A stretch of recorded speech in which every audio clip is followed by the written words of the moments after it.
നമ്മുടെ കസബ സിനിമ അതിനെതിരെ ഒരു നടി സംസാരിച്ചല്ലോ, നമ്മുടെ മമ്മൂട്ടി ഇങ്ങനെ പിടിച്ചു എന്ന്, എവിടെയോ ഒരു സ്ത്രീയുടെ കയറി ഇങ്ങനെ പിടിച്ചു എന്ന് അല്ലേ, അങ്ങനൊരു സംഭവം ഉണ്ടായിട്ടുണ്ട്. അത് എല്ലാവർക്കും അറിയാമെന്ന് ഞാൻ വിശ്വസിക്കുന്നു.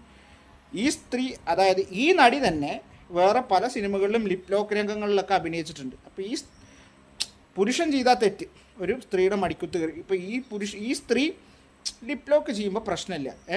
അപ്പോൾ ഇത് സംസാരിക്കുന്ന വ്യക്തി ഇപ്പോൾ അവരുടെ പുതിയ സിനിമയിലും എന്തോ വളരെ ഇഴുകിച്ചേർന്ന് അഭിനയിക്കുന്ന രംഗങ്ങളുണ്ടെന്നാണ് തോന്നുന്നത്. ഞാൻ കണ്ടിട്ടില്ല, പക്ഷെ പറഞ്ഞു കേട്ടു. ഇപ്പോൾ ഈ അടുത്ത് റിലീസായ ഒരു സ്ത്രീപക്ഷ സിനിമയുടെ കാര്യമാണ് ഈ പറയുന്നത്.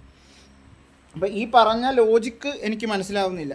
കാരണം ആണുങ്ങളെ എന്തുകൊണ്ട്, ഇപ്പോൾ ആണുങ്ങൾ ഇതൊന്നും തെറ്റൊന്നും ചെയ്യുന്നില്ല എന്നല്ല കേട്ടോ ഞാൻ പറയണതിൻ്റെ അർത്ഥം. പക്ഷെ എന്തുകൊണ്ട് ആണുങ്ങൾക്ക് ഈ വിഷയത്തിൽ, അതായത് ഇപ്പോൾ ഒരു സ്ത്രീ, നമ്മുടെ ഉദാഹരണം നമ്മുടെ ഹർദിക് പാണ്ഡ്യയുടെ കാര്യം തന്നെ എടുക്കാം.